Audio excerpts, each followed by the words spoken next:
গল্প প্রাণশা, লেখায় স্বপ্নীল সৌমিক। আজ আমার বিয়ে ছিল, কিন্তু আমি বিয়ের আগেই পালিয়ে এসেছি। কিছুতেই আমি ওই অপরিচিত ছেলেকে বিয়ে করে ইউকে চলে যেতে পারবো না। আমার মন যে আমার প্রাণ সখার কাছে, তাকে ছাড়া অন্য কাউকে আমি কিভাবে বর হিসেবে গ্রহণ করব? আপনি প্লিজ স্টেশনে চলে আসুন না। আমার না খুব ভয় করছে। আই প্রমিজ আমি আপনাকে কোনো বিরক্ত করব না। প্লিজ চলে আসুন। মাথা খারাপ তোমার? বিয়ে থেকে পালিয়ে এসেছে। এতই যখন অনিচ্ছা ছিল তাহলে বিয়েতে কেন রাজি হয়েছিল? এখন আমাকে কেন আসতে বলছো? তোমার সেই প্রাণশাকে বলো তোমাকে নিয়ে যেতে। প্লিজ আবির ভাই এমন করবেন না। ওর আসতে দেরি হবে, ততক্ষণ কি আমি একা একাই স্টেশনে বসে থাকব? আপনি প্লিজ চলে আসুন। পারবো না। পারবেন পারবেন। চলে আসুন তো মশাই। এত ভনিতা করবেন না। তাছাড়া বাড়িতে বসে তো সেই প্রেমিকার শোক নিশ্চয়ই পালন করছেন, তার চেয়ে বরং এখানে এসে আমার সাথে সময় কাটান। এতে আপনার মনও ভালো হবে। তোমার কাছে থাকলে মন ভালো হবে না, উল্টো মাথা খারাপ হয়ে পাবনার সিট বুক করতে হবে। এখন যা ইচ্ছে বলুন, আমি কিছু মনে করছি না। দ্রুত চলে আসুন, আমি আপনার অপেক্ষা করছি। কথাটি বলে খট করে ফোন কেটে দিল তুলি। স্টেশনের ওয়েটিং রুমের ব্রেঞ্চে পা তুলে হাঁটুতে থুতনি ঠেকিয়ে বসে রইল সে। পরনে তার বিয়ের শাড়ি গহনা দেখে অনেক যাত্রী অবাক চোখে তাকিয়ে আছে। তবে সেসবে তার কোনো ভ্রুক্ষেপ নেই। এদিকে হাতে ফোন নিয়ে থ হয়ে বসে আছে আবির। মেয়েটা ওকে স্টেশনে যাওয়ার হুকুম করে ফোন কেটে দিল। এটুকু মেয়ের এত সাহস! বিয়ে থেকে তো পালিয়েছে, তার উপর আবার কি সুন্দর করে ফটর ফটর করে ওকে স্টেশনে যাওয়ার কথা বলে দিল। কথাগুলো ভাবতে ভাবতেই চোয়াল শক্ত হয়ে গেল তার। সে ঠিক করল যাবে না সে। কোন প্রয়োজনে সে যাবে ওখানে? তাছাড়া কিছুক্ষণ পর তো মেয়েটার প্রাণ সখা নাকি জানিয়ে আসছেই, এইটুকু সময় একলা স্টেশনে থাকতে কোনো অসুবিধা হবে না।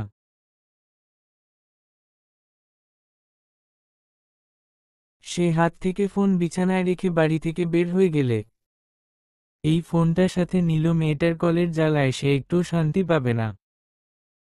তাছাড়া মা বাবাও কেউ বাড়িতে নেই, ফোন বাজতে থাকলেও কোনো অসুবিধা হবে না। বিয়ের কনে পালিয়েছে কথাটি মুহূর্তেই ছড়িয়ে পড়ল চারপাশে। বিয়ে বাড়িতে শুরু হয়ে গেল নানান লোকের নানান জল্পনা কল্পনা। চেয়ারে মাথা নিচু করে বসে আছেন তুলির বাবা, ওনার পাশেই ওনার দুই বন্ধু বসা, যার একজনের ছেলের সাথে উনি তুলির বিয়ে ঠিক করেছিলেন। কিন্তু মেয়েটা যে এমন কাণ্ড করে বসবে তা যদি ঘুণাক্ষরেও টের পেতেন তাহলে কখনো বিয়ের কথাবার্তা নিয়ে এগোতেন না। আজ মেয়ে ওনার মুখে পুরো চুন কালি মাখিয়ে পালিয়ে গিয়েছে। ওদিকে তুলির মা মেয়ে পালিয়ে যাওয়ার পর থেকে বিছানায় পড়ে প্যাট প্যাট করে কেঁদে চলেছেন। উনি কাঁদছেন মেয়ে পালিয়ে যাওয়ায় নয়। ওনার কান্নার কারণ হচ্ছে মেয়ে তার বাবাকে বারবার বলেছিল সে বাইরের দেশে থাকা কোনো ছেলেকে বিয়ে করবে না, কিন্তু উনি মেয়ের কথা শোনেন নাই। এখন ওনার মেয়েটা কোথায় আছে, কি অবস্থায় আছে কি জানে। যদি কোনো খারাপ ছেলেদের চক্করে মেয়েটি পড়ে এই ভেবেই উনি কেঁদে চলেছেন। আর উনাকে বারংবার সান্ত্বনা দিয়ে চলছে উনার ছোট মেয়ে তিশা। শেষমেশ সে বিরক্ত হয়ে বলে উঠে, আহ মা তুমি থামবে। তোমার কান্না করাই কি আপু ঠিক থাকবে? এর চেয়ে তো ওর খোঁজ করা ভালো। তৎক্ষণাৎ উনি উঠে বসে তিশার হাত ধরে কাছে টেনে নিয়ে বললেন, হ্যাঁ রে তিশু, সত্যি করে বলতো তুলি কারোর সাথে কোনো কিছু চলছিল নাকি? কি বলছো তুমি এসব মা? আমি জানি না আপুর কারোর সাথে কিছু ছিল কি না। খানিকটা তোতলিয়ে বলল তিশা। তখন ওর বাবা রুমে ঢুকতে ঢুকতে তিশাকে উদ্দেশ্য করে বলেন, এখন তো জানতে পারবেই না তুমি। তো নিজের বোনের কোনো খবর যখন রাখো না তাহলে এখন বোনের করা কাজের দায়ভার তুমিই নেও। মানে, কি বলতে চাইছো তুমি বাবা? উনারা তোমাকে বউ হিসেবে নিয়ে যেতে চান। বিয়ে ছাড়া ওরা ফেরত গেলে ওদের মান সম্মান কিছু বাকি থাকবে না। আর যেহেতু আমাদের কারণেই ওদের সম্মান নষ্ট হচ্ছে, তাই আমাদেরকেই তা রক্ষা করতে হবে। এই অসম্ভব, বাবা। কেন? আপুর জন্য ঠিক করা ছেলের সাথে আমি কেন বিয়ে করব? তোমার কি অন্য কাউকে পছন্দ? না। মাথা নিচু করে কথাটি বলল তিশা। তাহলে বিয়ের জন্য প্রস্তুত হও। মনে রেখো আমার মান সম্মান কিন্তু এখন তোমার হাতে। কথাটি বলেই হনহনিয়ে ঘর ছেড়ে বেরিয়ে গেলেন তিনি। তিশা অসহায় দৃষ্টিতে তাকালো তার মার দিকে। উনি তখন তিশাকে বুকে আগলে নিয়ে বলেন, রাজি হয়ে যা তিশু। মানুষটা এই বয়সে এত অসম্মান সইতে পারবে না। যদি মানুষটার কিছু হয়ে যায় তাহলে। মা, তুই অনেক সুখী হবি তিশু। দিয়ান অনেক ভালো ছেলে। আপুও তো সুখী হতো, তাহলে কেন তুমি তাকে পালাতে সাহায্য করলে? চুপ। এই কথাটা ভুলেও মুখে আনবি না। সময় হলে আমি তোকে বলবো। এখন তোকে তৈরি হতে হবে, চল। চুপচাপ মায়ের সাথে উঠে হাঁটা দিল তিশা। তবে মাথায় কিছুতেই ঢুকল না কি এমন কারণ যার জন্য আপুকে পালাতে সাহায্য করলেন ওর মা। দিনে গড়িয়ে চারদিকে হয়ে গিয়েছে, আকাশেও কালো মেঘ জমতে শুরু করছে, সেই সাথে সাথে বাতাসও বইছে, হয়তো যে কোনো সময় ঝড় উঠবে প্রকৃতিতে। ফোনে সময়টা দেখে নিল তুলি, রাত ৮টা বাজে এখন। এখন কোনো ট্রেন আসবে না। তাই স্টেশনেও তেমন একটা লোকজন নেই। পরবর্তী ট্রেন রাত 10টায়। ওয়েটিং রুম থেকে বেরিয়ে তুলি শুনশান নীরব রেললাইনগুলোর দিকে তাকিয়ে তাকিয়ে আছে। অন্ধকারে শুধু এক দুটো সিগন্যালের বাতি জ্বলছে। সেই সাথে সাথে জ্বলজ্বল করছে তুলির চোখও। চোখের কাজল অনেকটাই লেপ্টে গিয়েছে। সুশ্রী সাজানো মুখের অবস্থাও বেহাল। মনে মনে শুধু একটা কথাই আওড়াচ্ছে সে, আমার প্রাণ সখা তুমি আসলে না। আসলে না, তুমি আমায় নিয়ে যেতে। তখনই পাশ থেকে একটা জড়ানো কণ্ঠস্বর ভেসে আসলো, কি খুকি, তোমার প্রেমিক আসেনি বুঝি তোমাকে নিতে? কথাগুলো শুনে পাশ ফিরে থাকাতেই দেখতে ফেল এক মাতাল লোক ওকে উদ্দেশ্য করে কথাটি বলছে। খানিকটা ভয় পেল সে, একা একটা মেয়ে দাঁড়িয়ে আছে, যদি কোনো ক্ষতি করে ফেলে। অবশ্য স্টেশন যে একেবারে খালি এমন নয়, এখনো অনেক লোক আছে। তাই মনের মধ্যে একটু সাহস পেল সে। লোকটা টলতে টলতে ওর দিকে একটু এগিয়ে আসতেই সে অনেকটা দূরে গিয়ে দাঁড়ালো। মাতাল লোকটি তখন দূর থেকে হেসে উঠে বলল, আমাকে ভয় পাচ্ছ কেন খুকি? আমাকে ভয় পাবে বা বুঝলে? আমিও তোমার মতো 5 বছর আগে এই স্টেশনে এসে সারাদিন আমার প্রেমিকার জন্য অপেক্ষা করেছিলাম। ওই দিন তার বিয়ে ছিল, সে বলেছিল বিয়ে থেকে পালিয়ে আসবে কিন্তু আসেনি। পরে রাতে খোঁজ নিয়ে জানতে পারলাম সে বিয়ে করে নিয়েছে। তাই তোমাকে বলি তুমিও অপেক্ষা করো না। অপেক্ষা করো না। কথাগুলো বলতে বলতে লোকটি কিরকম অস্বাভাবিক আচরণ করতে করতে তুলির দিকে দিয়ে আসতে শুরু করে। আচমকা মাতাল লোকটার এভাবে দিয়ে আসায় ভীষণ ভয় পেয়ে যায় তুলি। শাড়ির আঁচল মুঠো করে দরে উল্টো দিকে ছুটে যায়। কিন্তু ভাগ্যর পরিহাস, তাই বেশি দূর যাবার পূর্বেই কিছুর সাথে হোঁচট খেয়ে নিচে পড়ে যায়। উঠার চেষ্টা করেও আর উঠতে পারে না, বুঝতে পারে পা বোধহয় মুচড়ে গিয়েছে। একরাশ ভীতি আঁকড়ে ধরতেই বসা অবস্থায় হু হু করে কেঁদে ওঠে। তখনই কানে বাজে এক চিরচেনা সুর। লোকটা এগিয়ে এসে তুলির সামনে হাঁটু মুড়ে বসে ওকে জিজ্ঞেস করতে থাকে, এই তুলি, কাঁদছ কেন? কি হয়েছে তোমার? দেখো আমি চলে এসেছি, তোমার আর ভয় নেই। ভয় নেই কথাটা যেন বার কয়েক কানে বাজল। তুলি মুখ উঁচু করে কাঙ্ক্ষিত ব্যক্তিকে দেখে বুঝতে পারল সত্যিই ভয় নেই। সে বসা অবস্থায় হঠাৎ করে লোকটির বুকে ঝাঁপিয়ে পড়ে হাউমাউ করে কেঁদে ওঠে। এতক্ষণের পাওয়া ভয়গুলো যেন কান্না হয়ে সব বেরিয়ে আসছে ওর। গুড়ি গুড়ি বৃষ্টি আর বজ্রপাতের শব্দে মুখরিত পরিবেশ। ঝড়ো হাওয়ার সাথে সাথে গাছের শাখা প্রশাখা দোল খাচ্ছে। কোথাও কোথাও ভেঙে পড়ছে ডালপালা আর পাখির বাসা। এতক্ষণ স্টেশনে ছড়িয়ে ছিটিয়ে থাকা লোকজন এসে জড়ো হয়েছে টিনের ছাউনির নিচে। ট্রেনের চালে বৃষ্টি পড়ার শব্দ শোনা যাচ্ছে প্রবলভাবে। এরই মাঝে একটি ব্রেঞ্চের দুপ্রান্তে দুজন বসে আছে। একজন অভিমান করে অন্যদিকে ঘুরে তাকিয়ে আছে আর অন্যজন তার বারবার কিছু বলতে চাইছে, কিন্তু মেয়েটি তাতে কোনো কানই দিচ্ছে না। অবশেষে ছেলেটি বিরক্ত হয়ে উঠে দাঁড়াতেই মেয়েটি চট করে বলে উঠে, আপনি আমাকে এখানে একা ফেলে চলে যাবেন? ছেলেটি এমনভাবে চাইল যেন সে কোনো মজার কথা এই মুহূর্ত শুনতে পেয়েছে। ধপাস করে পুনরায় বসে অবাক চোখে মেয়েটির দিকে তাকিয়ে থাকতেই মেয়েটি বলে উঠে, কি হলো, এভাবে তাকাচ্ছেন কেন? মানে সিরিয়াসলি, এই ঝড় বৃষ্টির মধ্যে আমি চলে যাব এমনটা ভাবলে কি করে? তাহলে অভাবে দাঁড়িয়ে পড়ছিলেন কেন? তো কি করতাম, তুমি তো আর আমার সাথে কথা বলছো না।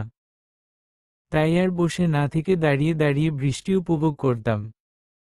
তাই বলে আমাকে ফেলেই যাচ্ছিলেন? হ্যাঁ। তাহলে যান, গিয়ে উপভোগ করুন গিয়ে বৃষ্টি। আমার পাশে থাকতে হবে না। আমি সারাদিন একা একা থাকতে পেরেছি যখন তখন, এখনো কোনো সমস্যা হবে না। কথাগুলো বলেই সে অন্যদিকে ঘুরে তাকালো। সরি তুলি। কেন? সরি কেন বলছেন? তখন আমি আসিনি যে তাই। উইট ওকে। আমি রাগ করিনি। যার উপর রাগ করার কথা সেই তো আসেনি, তাহলে আপনার উপর আর রাগ করে কি করবে? তুলি। হ্যাঁ বলুন আবির ভাই। তুমি যার জন্য বিয়ে থেকে পালিয়ে আসলে সে আসেনি? না। তাহলে এখন কি করবে? জানি না। বাড়ি ফিরে যাবে? কখনই না। বাড়ি ফিরে গেল বাবা আমায় মেরে ফেলবে। তাহলে উপায়? আজকের রাত এখানেই কাটিয়ে কাল কোথাও চলে যাব। মাথা খারাপ তোমার? এই স্টেশনে রাত কাটাবে? তাহলে কি করব? আবির তখন আর কোনো জবাব দেয় না। ভাবতে থাকে কি করা যায়। হঠাৎই মাথায় আসে তুলিকে নিয়ে যদি ওর বাসায় যাওয়া যায়। কিন্তু সমস্যা হচ্ছে ওর মা বাবা তো কেউই আজ ফিরে আসেনি, তাহলে উপায়? পাশ ফিরে তুলির দিকে তাকাতেই দেখতে পায় মেয়েটা উদাস হয়ে রেললাইনের দিকে তাকিয়ে আছে। কি করবে না করবে ভাবার সময় তুলি বলে উঠে, আবির ভাই। হু। আপনি কি সত্যিই কিছু বুঝতে পারেন না? কিসের কথা বলছো? কিছু না। আশ্চর্য। হুম। কি হুম? কিছু না বললাম তো। নীরব হয়ে থাকলো দুজনেই। দুজনের মাথায় দুরকম ভাবনা চলতে থাকলো। এমন সময় হঠাৎই তুলি বসা থেকে উঠে পা চালালো। আবিরকে কিছু বলার সুযোগ না দিয়ে হনহনিয়ে টিনের ছাউনি পেরিয়ে বৃষ্টিতে ভিজতে লাগলো সে। তখন দৌড়ে কাছে আসলো আবির। বৃষ্টিতে ততক্ষণে সে নিজেও ভিজে গিয়েছে। তুলির হাত চেপে ধরে সে বলে, এসব কি করছো তুমি? বৃষ্টিতে ভিজছ কেন? আপনি চলে যান। আমাকে একা থাকতে দিন। মাথা খারাপ হয়ে গিয়েছে তোমার? হ্যাঁ, আমার মাথা খারাপ হয়ে গিয়েছে। আপনি প্লিজ বাড়ি ফিরে যান। আপনাকে আমার আর কোনো প্রয়োজন নেই। তোমার আমাকে প্রয়োজন নাই থাকতে পারে, কিন্তু আমার তোমার প্রতি একটা দায়িত্ব আছে। দায়িত্ব? কিসের দায়িত্ব? কোনো অধিকারে আপনি আমার দায়িত্ব পালন করতে চাইছেন? যে অধিকারে তুমি আমাকে এখানে ডেকেছিলে সেই অধিকারে? আমি কোনো অধিকারে আপনাকে ডাকিনি। কোনো অধিকারে ডাকতে গেলে আগে অধিকার অর্জন করতে হয়। তাহলে অর্জন করে নাও। কিভাবে? যেই উদ্দেশ্য বিয়ে থেকে পালালে সেই উদ্দেশ্য। আমি আপনার কথা বুঝতে পারছি না। বুঝা লাগবে না, চলো। আর বৃষ্টিতে ভিজতে হবে না। কথাগুলো বলেই আবির তুলির হাত ধরে টেনে নিয়ে যেতে থাকে। কিছুটা এগিয়ে যাবার পরই তুলি আবারও স্থির হয়ে দাঁড়িয়ে পড়ে। আবির পিছনে ঘুরে থাকাতেই তুলি বলে উঠে, আবির আমি আপনাকে ভালোবাসি।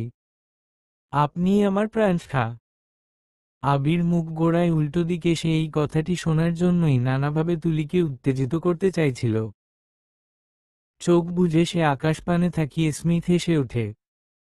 তুলি হাত ছাড়িয়ে আবিরের কাছে এগিয়ে এসে দেখতে পায় সেই হাসি, কিন্তু ওর কোনো কিছুই বোধগম্য হয়ে ওঠে না। আচমকা আবির তুলিকে ঝাপটে ধরে নিজে বক্ষে, যেন এই মুহূর্তে বুকের ভিতর তুলিকে ঢুকিয়ে রাখতে পারলেই শান্তি হবে। আর আবিরের এমন কাণ্ডে পুরো শোকড হয়ে যায় তুলি। থির থির করে কাঁপতে থাকে ওর সর্বাঙ্গ।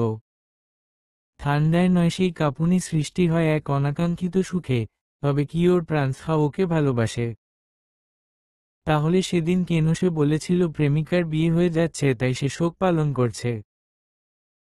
ভাবনাটি মাথায় আসতেই সে আবিরকে জোর করে নিজ থেকে ছাড়িয়ে জিজ্ঞেস করে, সেদিন না আপনি বলেছিলেন আপনার প্রেমিকার বিয়ে হয়ে যাচ্ছে, তাই আপনি শোক পালন করছেন? প্রেমিকার বিয়ে ঠিক হয়েছিল, কিন্তু সে বিয়ে করেনি, পালিয়ে আমার কাছে চলে এসেছে। আমি আপনার কথা বুঝতে পারছি না আবির। এইমাত্র আমায় জড়িয়ে ধরলেন, আর এখন বলছেন আপনার প্রেমিকা বিয়ে করেনি, পালিয়ে আপনার কাছে চলে এসেছে। বলতে বলতে গলা কেঁপে ওঠে তুলির। মনে মনে ভাবে আবির এই কোন দ্বিধায় ওকে জড়িয়ে ফেলল। আবির ঈষৎ হেসে তুলির খুব সন্নিকটে এগিয়ে এসে বলে, আমার প্রেমিকাকে দেখতে চাও? তুলি মাথা উপর নিচ দুলায়। আবির তখন তাকে স্টেশনের একটি লাইটের নিচে নিয়ে দাঁড় করিয়ে বলে, ওই যে ফ্লোরে জমে থাকা পানির দিকে তাকাও, তাহলেই দেখতে পাবে আমার প্রেমিকাকে। তুলি সেদিকে তাকায়, পানির মধ্যে নিজ প্রতিবিম্ব ভেসে উঠতেই উত্তর পেয়ে যায়। ইচ্ছে করে আবিরকে জড়িয়ে ধরতে, কিন্তু ইতিমধ্যে স্টেশনে পরের ট্রেন ধরার জন্য লোক জমতে শুরু করে দিয়েছে। তাই সে আপাতত নিজ ইচ্ছেকে সংবরণ করে। আবিরের মুখোমুখি দাঁড়িয়ে গিয়ে সে বলে, তাহলে এখন আমরা কোথায় যাব? কোথায় যাবে তুমি বলো? শ্বশুর বাড়ি। বিয়ে কবে করলে? করিনি, কিন্তু এখন করে ফেলবো। রাত 10টা বাজতে আর বেশিক্ষণ বাকি নেই। তার উপর আবার বৃষ্টি। তোমার কি মনে হয় কোনো কাজী অফিস খোলা পাবো এখন? তাহলে উপায়? এক কাজ করি, চলে তোমাকে তোমার বাড়ি পৌঁছে দিয়ে আসি। না কেন? বাবা আমাকে কুচি কুচি করে কেটে ফেলবে। তাহলে কি আর যাবে না ওদের কাছে কখনো? মানে বাচ্চা নিয়ে গেলে আর বাবা রাগ করে থাকতে পারবে না। কি চেঁচাচ্ছেন কেন? আমি তো ভালো কথাই বললাম। এখনো বিয়েই করতে পারলাম না আর তুমি বাচ্চাতে চলে গেলে? তাহলে চলুন বিয়ে করব। এই শহরে কোনো না কোনো কাজী অফিস ঠিক খোলা পাবো। আপনি আপনার বন্ধুদের ফোন দিয়ে বলে দিন, বিয়ের জন্য বড্ড তারা তোমার মেয়ে। সামলাতে পারবে তো আমাকে? আমি কিন্তু মানুষ হিসেবে যতটাই না শান্ত, প্রেমিক হিসেবে কিন্তু ততটাই পাগলাটে।